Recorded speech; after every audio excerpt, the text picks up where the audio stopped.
سے پہلے بھی ایک امت مسلمہ تھی کہ نہیں؟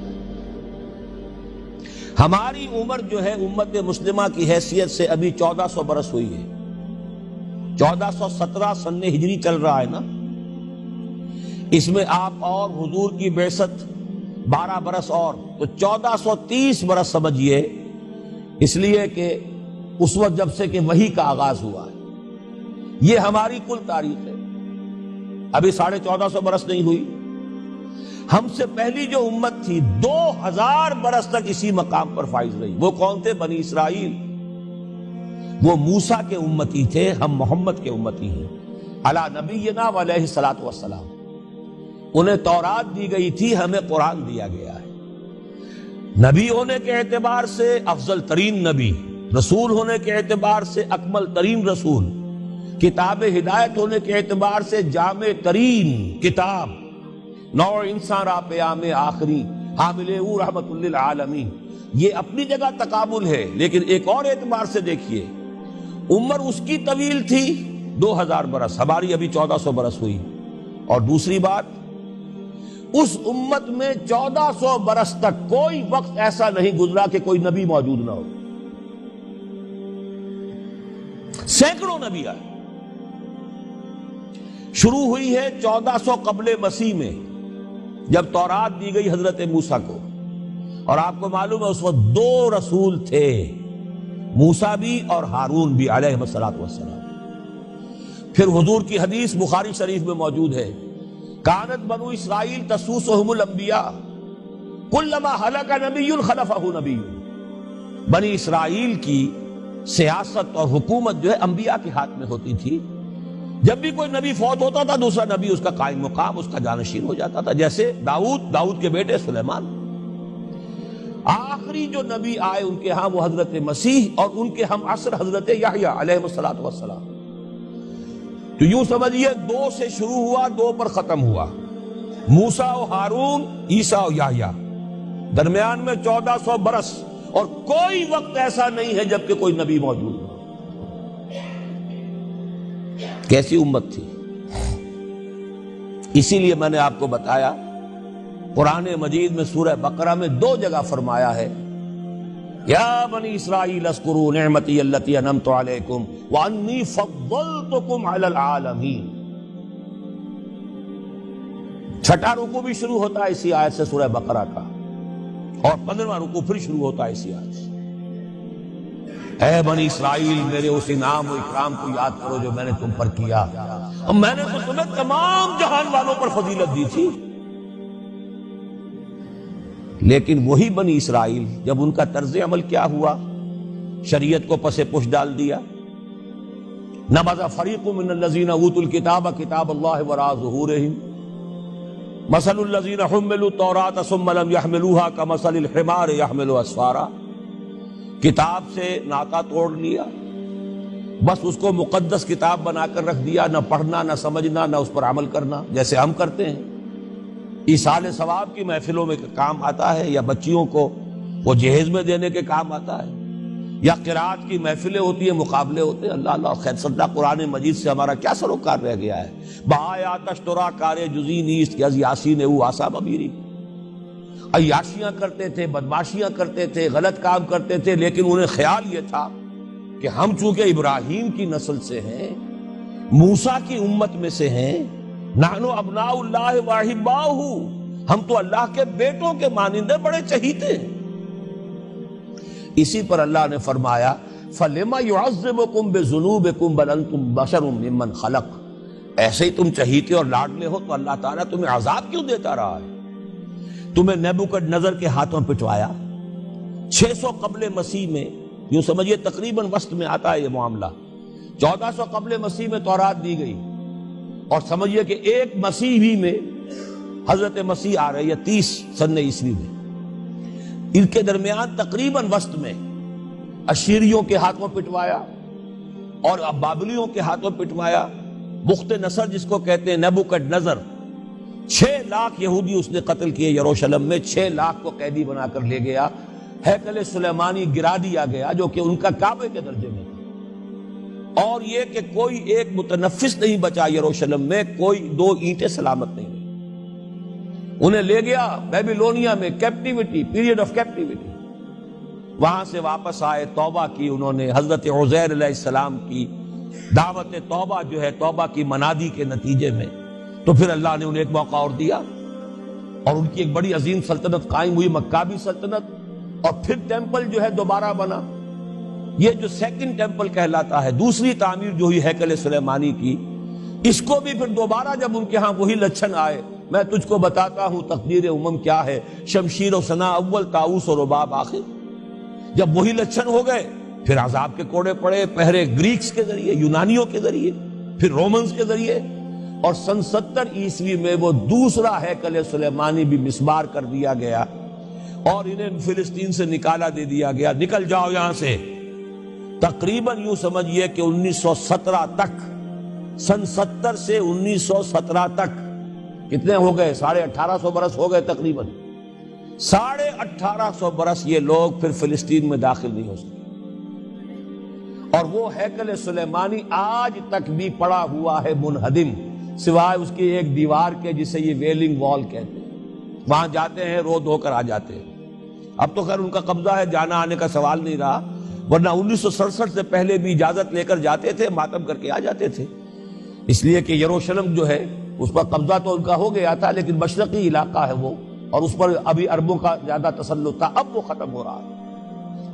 معلوم ہوا کہ وہی قوم جو ہے، جو چہیتی بھی تھی، لاڈلی بھی تھی، خیر الامم تھی، انی فضلتکم علی العالمین کا مصداق تھی، جس پر انعامات تھے، اکرام تھا، جنہیں حضرت داؤد اور سلیمان کی سی حکومتیں دی گئیں. ان سب کا معاملہ کیا ہوا؟ غلط عمل کی وجہ سے، برعکس رویے کی وجہ سے. قرآن مجید ہی میں 2 جگہ ہے تھوڑے سے لفظی فرق کے ساتھ، ضربت علیہم الذلۃ والمسکنۃ وباؤوا بغضب من اللہ. ان پر ذلت تھوپ دی گئی، ذلیل کر دیے گئے. 1850 برس تک، پہلے 150 برس تک کیپٹیوٹی میں رہے تھے، اب 1850 برس تک جسے یہ ڈائسپورا کہتے ہیں اس میں رہے. روتے تھے، یاد کرتے تھے اپنی فلسطین کی سرزمین کو کہ ہم وہاں سے نکالے گئے ہیں. وہ بھی حضرت عمر نے اجازت دی تھی جا کر، جبکہ یروشلم جو ہے ہینڈ اوور کیا ہے وہاں کے عیسائیوں نے، حضرت عمر کے حوالے کیا ہے رضی اللہ تعالی عنہ. تو حضرت عمر نے انہیں آ کر زیارت کرنے کی اجازت دی ہے، ورنہ زیارت کی اجازت بھی نہیں تھی. عیسائیوں نے روکا ہوا تھا، نو جیو کوڈ انٹر جیروشلم. اور وہ جو معاہدہ کیا تھا عیسائیوں نے حضرت عمر سے، یہ ان کی طرف سے شرط تھی کہ آپ یہاں یہودیوں کو آباد ہونے کی اجازت نہیں دیں گے، لیکن کم اینڈ وزٹ، آئیں زیارت کریں اور جائیں، لیکن یہاں آباد نہیں ہوں گے. یہ قوم جو اونچی تھی، بڑی تھی، فضلتکم علی العالمین تھی، لیکن وہی قوم ضربت علیہم الذلۃ والمسکنۃ وباؤوا بغضب من اللہ، اللہ کے غضب کو لے کر لوٹے. یہ ہے اصل میں وہی معاملہ جو آج ہمارے ساتھ ہے. اللہ کا قانون تو غیر جانبدار ہے. وَلَن تَجِدَ لِسُنَّتِ اللَّهِ تَحْوِيلًا وَلَن تَجِدَ لِسُنَّتِ اللَّهِ تَبْدِيلًا. اللہ کا قانون قوموں اور امتوں کے لیے بدلتا نہیں. وہی صورت ہے، ہمیں بھی کہا گیا کنتم خیر امت اخرجت للناس، تم بہترین امت ہو جسے دنیا والوں کے لیے نکالا گیا ہے. تمہارا کام کیا ہے؟ ہم تو جیتے ہیں کہ دنیا میں تیرا نام رہے، کہیں ممکن ہے کہ ساقی نہ رہے، جام رہے. ہمارا کام تو تھا اس اسلام پر عمل کرے اور دنیا کو دعوت دے، اپنے عمل میں بھی گواہی دے. آؤ دیکھ لو، ہم جو کچھ کہہ رہے ہیں یہ تھیوری نہیں ہے، یہ صرف لفاظی نہیں ہے، یہ شاعری نہیں ہے.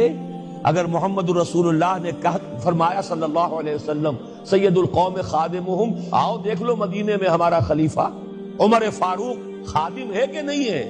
کیا کوئی بادشاہ ہے؟ کیا اس نے کوئی محل بنایا ہے؟ کیا اس کے لیے کوئی خدم و حشم ہے؟ کیا اس کے لیے کوئی باڈی گارڈ ہے؟ کچھ بھی نہیں. جیسی جھونپڑیاں دوسروں کی ہیں ویسی جھونپڑا اس کا ہے. جیسے پیبند لگے ہوئے کپڑے دوسروں کے ہیں، بلکہ دوسروں کے بہتر بھی ہوں گے، اس کے کپڑوں میں پیبند لگا ہوا ہے. اس کے نام سے قیصر و کسریٰ کے درباروں میں لرزہ ہے، لیکن اس کی سادگی کا عالم یہ. آؤ دیکھو، see with your own eyes, come here, see it. یہ اگر ہم کرتے اور کر سکتے، جب تک کرتے رہے تو ہم سے اونچا کوئی نہیں، اللہ کا ہم سے بڑھ کر محبوب کوئی نہیں، ہم سے زیادہ امت مرحومہ اور کوئی نہیں. لیکن جب ہم نے برعکس روش اختیار کی تو کیا ہوا؟ جیسے انہیں پٹوایا گیا تھا ایشورینز کے ہاتھوں، ہمیں پٹوایا گیا سب سے پہلے جو صلیبیوں کے ہاتھوں، کروسیڈرز۔ کئی لاکھ مسلمان قتل ہوا کروسیڈز کے اندر۔ جب پہلی مرتبہ عیسائیوں نے قبضہ کیا یروشلم پر، تقریباً 90 برس 88 برس عیسائیوں کے قبضے میں رہا ہے، اب وہ دوبارہ چلا گیا یہودیوں کے قبضے میں۔ اس وقت جو ہے اتنا قتل عام ہوا تھا عربوں کا اور مسلمانوں کا یروشلم میں کہ جب فاتحین کے گھوڑے داخل ہوئے ہیں شہر کے اندر تو گلیوں کے اندر ان کے گھٹنوں تک خون کی نہر بہہ رہی تھی۔ اس کے بعد آیا فتنہ تاتار، کروڑوں مسلمان قتل ہوئے، یہ لاکھوں کی بات نہیں ہے، کروڑوں مسلمان۔ پورا روسی ترکستان کا علاقہ ختم ہوا، افغانستان ختم ہوا، ایران ختم ہوا، عراق ختم ہوا، 4 عظیم مملکتیں۔ اور آخری خلیفہ بنو عباس کا وہ گھسیٹ کر نکالا گیا اپنے محل سے، مستعصم باللہ۔ ویسے تو نسلاً تو حضور کے چچا کی نسل سے تھا، عباسی تھا، حضرت عباس رضی اللہ تعالی عنہ کی نسل سے ہے، مستعصم باللہ، لیکن اس کو گھسیٹ کر نکالا گیا ایک جانور کی کھال کے اندر لپیٹ کر، اور تاتاریوں نے اپنے گھوڑوں کے سموں تلے اسے کچل دیا۔ وہ دن اور آج کا دن پھر امت مسلمہ کی قیادت عربوں سے چھین لی گئی۔ اس کے بعد اللہ نے پھر کرم فرمایا، پھر کچھ اولیاء اللہ کے ذریعے سے، کچھ صوفیاء کے ذریعے سے اتنا بڑا معجزہ ہو گیا، جیسا کہ حضرت عزیر علیہ السلام کے ذریعے سے ہوا تھا کہ یہود میں دوبارہ انابت اللہ، توبہ کا جذبہ پیدا ہو گیا۔ ایسے ہی کچھ صوفیاء کرام کے ذریعے سے، نیک لوگوں کے ذریعے سے، اللہ والوں کے ذریعے سے، وہی تاتاری جنہوں نے کروڑوں مسلمانوں کو قتل کیا تھا خود مسلمان ہو گئے۔ ہے آیا فتنہ تاتار کے افسانے سے، پاسباں مل گئے کعبے کو صنم خانے سے۔ پھر غلبہ ہوا، پھر ترکوں کی عظیم حکومت قائم ہوئی، ترکان تیموری، Terken Usmani, Terken Seljuqi, Terken صفوی۔ عرب تو معزول ہو گئے تھے، لیکن ترکوں کی زیر قیادت پھر گریٹ آٹومان امپائر میں قائم ہوئی۔ اس کے بعد پھر جب وہ ترکوں کے اندر بھی وہی بادشاہت، وہی عیاشیاں، وہی محل بن رہے ہیں، وہی جو ہے توپ کاپی محل جا کر دیکھ لیجئے، وہی عیاشیاں شروع ہو گئی، وہی عللے تللے ہو گئے، وہی ظلم شروع ہو گئے، تو پھر اللہ نے دوبارہ پھر ہمیں یورپی اقوام کے ہاتھوں ذلیل کیا، کہیں انگریزوں کے غلام، کہیں فرانسیسیوں کے غلام، کہیں اطالویوں کے غلام، کہیں ولندیزیوں کے غلام۔ پورا عالم اسلام اس صدی کے آغاز میں، پہلی جنگ عظیم کے بعد، پورا عالم اسلام غلامی میں تھا، سوائے نجد کا ایک علاقہ تھا کہ نجد میں ابھی تیل برآمد نہیں ہوا تھا، ورنہ سب سے پہلے پنجے وہاں گڑتے، وہاں ریت میں جا کے لینا کیا تھا۔